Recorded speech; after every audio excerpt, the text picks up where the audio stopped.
The room stilled the moment he said it. "Right this way, Miss Walker." The server's voice wasn't casual, it was reverent, like he'd been briefed beforehand, like he knew exactly who I was. Forks froze mid-air. Champagne flutes quivered between manicured fingers.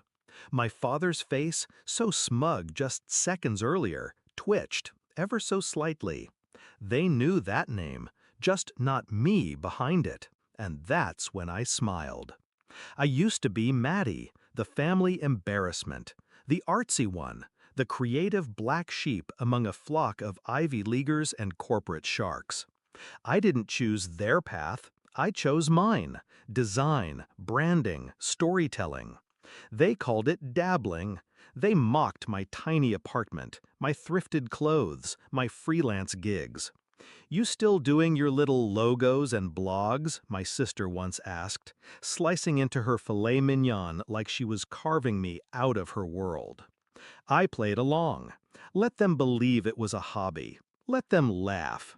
I never corrected them, because I was building something.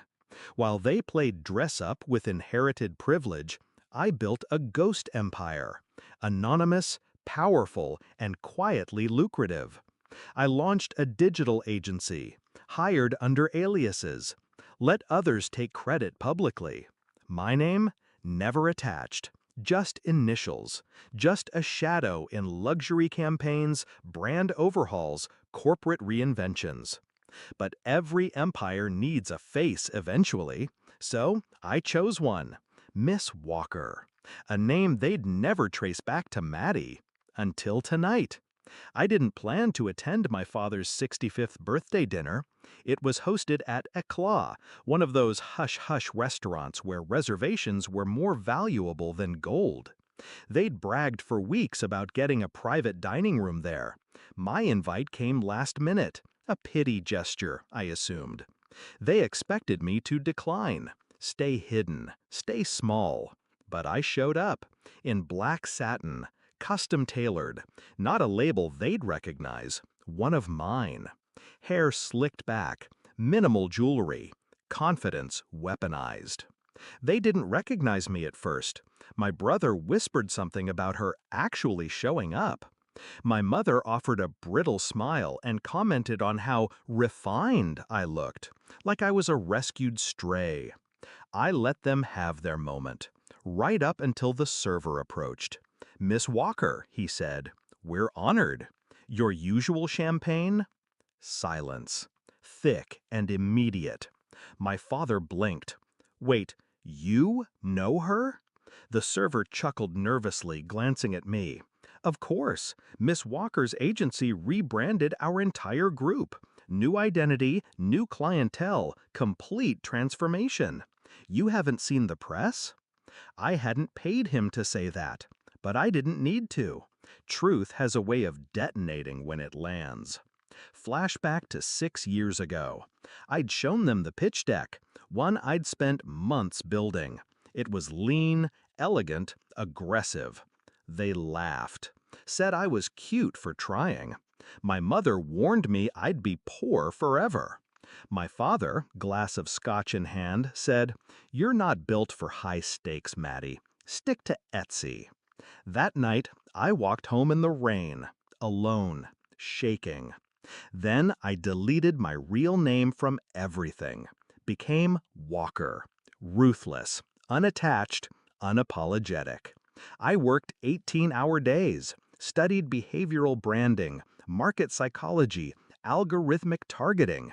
I infiltrated their world through my work, redesigned banks, luxury retailers, tech firms.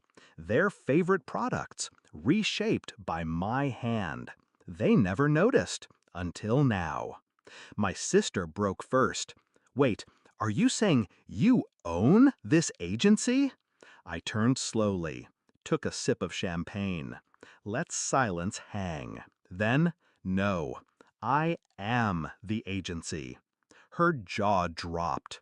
My mother went pale. My brother tried to laugh, but it curdled halfway through. My father stared. "You're Miss Walker?" he asked.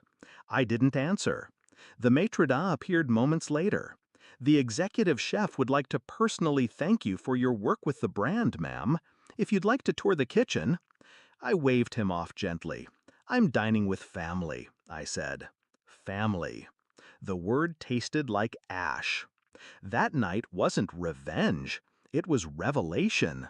But my revenge? That came earlier, when I found out my father's company was struggling, hemorrhaging clients, plagued by a reputation problem. They'd hired firm after firm. Nothing worked. So I stepped in, anonymously. My agency submitted a proposal under a different brand name. He never knew I was behind it. Signed over full branding authority. Paid us 7 figures. Then I burned his legacy from the inside. New messaging, new visuals, everything polished to perfection, except one critical element I manipulated: trust. I planted subtle seeds of unreliability in the brand voice, tiny inconsistencies, subconscious triggers, enough to erode investor confidence, spark rumors, leak client uncertainty. Stock dropped 11%. 3 board members resigned.